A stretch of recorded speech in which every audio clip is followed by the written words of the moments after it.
Hai, Assalamualaikum warahmatullahi wabarakatuh dan salam sejahtera semua murid-murid. Okey, bersama lagi dengan Cikgu Nor dalam channel Cikgu Noraini Osman, dan hari ini kita akan teruskan pelajaran kita dalam mata pelajaran Sejarah tahun 4.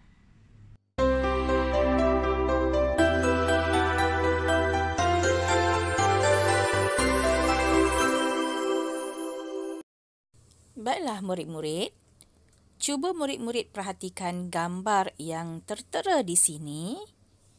Pernahkah murid-murid lihat kawasan seperti ini? Sama ada murid-murid lihat dengan mata sendiri atau lihat di mana-mana sahaja, di majalah, di televisyen. Inilah tajuk yang akan kita belajar pada hari ini, iaitu Zaman Air Batu, bahagian 1. Sebelum itu, kita lihat dulu objektif pembelajaran. Okey, yang pertama, murid akan mengetahui dan menyatakan maksud zaman air batu. Yang kedua, murid akan menyatakan dan menulis garis masa zaman air batu akhir. Okey, murid-murid, apakah itu zaman air batu? Murid-murid boleh rujuk buku teks Sejarah tahun 4, muka surat 60. Zaman air batu. Apakah itu zaman air batu? Zaman air batu ialah zaman di mana bumi diliputi oleh ais ataupun air batu yang tebal. Seluruh permukaan bumi diliputi oleh air batu yang tebal. Murid-murid, kenapa keadaan ini berlaku? Keadaan ini berlaku disebabkan oleh penurunan suhu yang ketara. Semakin sejuk suhu dunia, semakin sejuk suhu bumi, semakin tebal ais di permukaan bumi. Zaman ini berlaku dalam tempoh masa yang lama. Cuba murid-murid perhatikan gambar ini. Di seluruh tempat ini dilihat telah diliputi oleh ais. Seluruh tempat iaitu laut, sungai, kawasan pergunungan, kawasan daratan, semuanya telah diliputi oleh ais.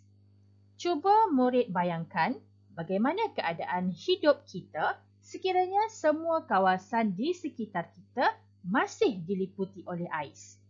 Apakah suhu yang akan kita alami?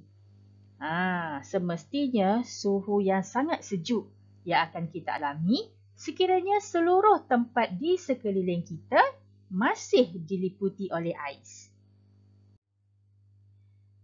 Seterusnya, kita akan melihat perubahan zaman air batu ke zaman air batu akhir.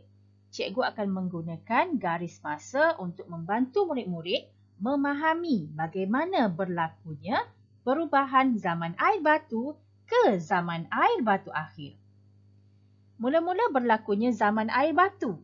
Zaman air batu ini berlaku disebabkan oleh penurunan suhu yang ketara.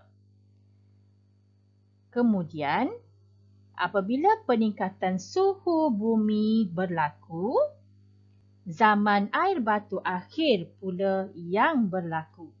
Zaman air batu akhir ini berlaku disebabkan oleh peningkatan suhu dunia ataupun suhu bumi.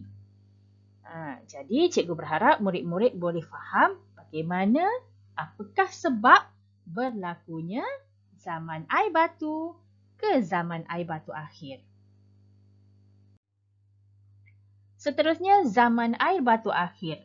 Apabila suhu bumi meningkat, berlakulah zaman air batu akhir di mana pengglesieran berlaku. Cuba murid-murid perhatikan termometer ini. Ini gambaran di mana suhu bumi meningkat. Apabila suhu bumi meningkat, maka berlakulah pengglesieran.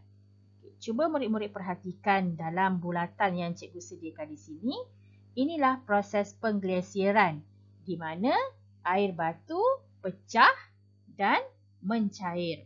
Pada zaman air batu akhir, berlaku proses pengglesieran ataupun kecairan air batu akibat peningkatan suhu bumi.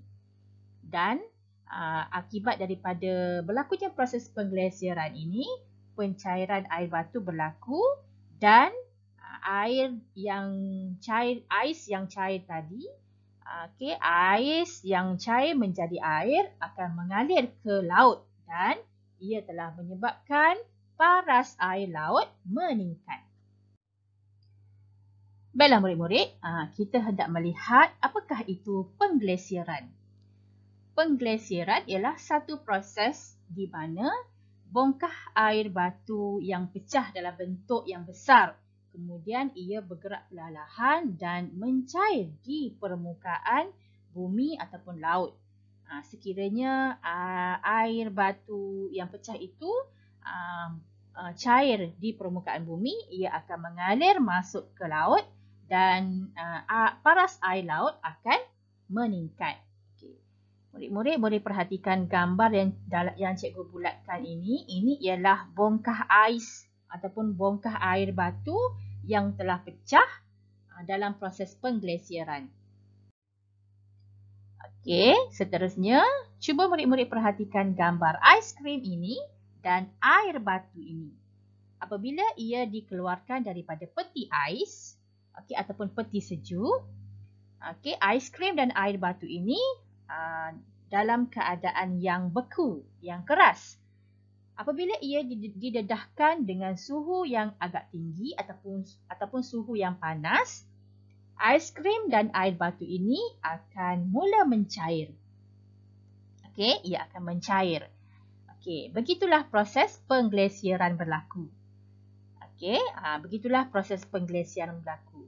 Daripada bongkah ais, apabila suhu dunia ataupun suhu bumi ini meningkat, bongkah ais tadi akan pecah dan cair.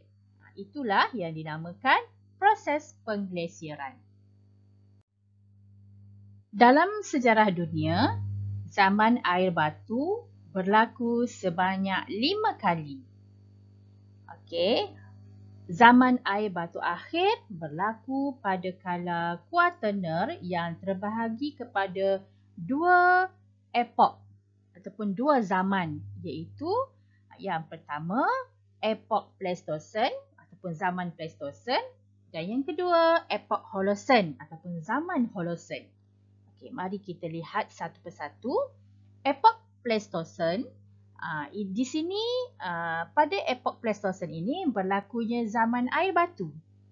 Zaman air batu ini seluruh permukaan bumi diliputi oleh ais kerana berlakunya penurunan suhu yang sangat ketara ataupun suhu bumi yang sangat rendah. Jadi masa ni pada zaman epok Pleistosen ni, manusia mula mengetahui cara membuat api.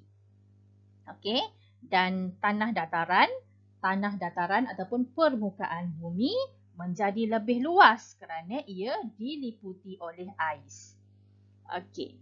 Yang kedua, epok Holosen ataupun zaman Holosen. Di sini berlakunya zaman air batu akhir kerana pada zaman ini suhu bumi mula meningkat. Berlakunya peningkatan suhu bumi. Air batu mula mencair. Pada waktu ini berlakunya proses pengglesieran.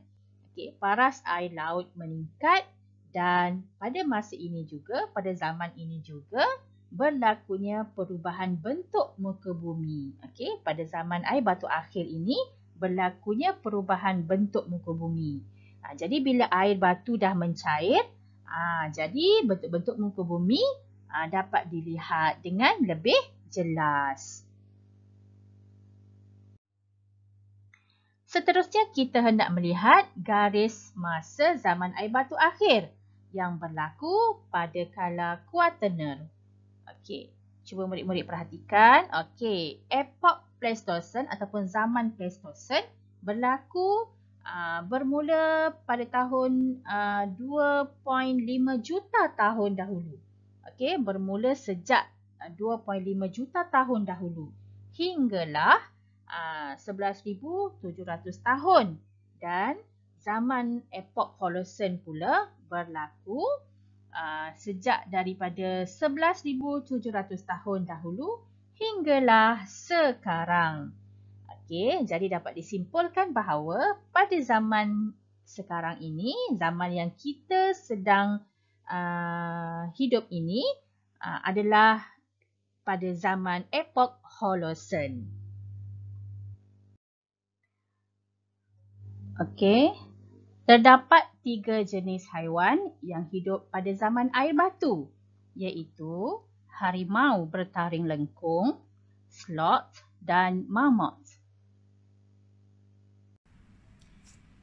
Baiklah murid-murid, kita telah sampai ke penghujung kelas. Hari ini kita belajar di dalam bahagian 1 untuk unit 5 zaman air batu. Dan kita akan sambung pelajaran kita dalam unit 5 zaman air batu dalam kelas bahagian 2. Sekian, terima kasih. Assalamualaikum. Bye.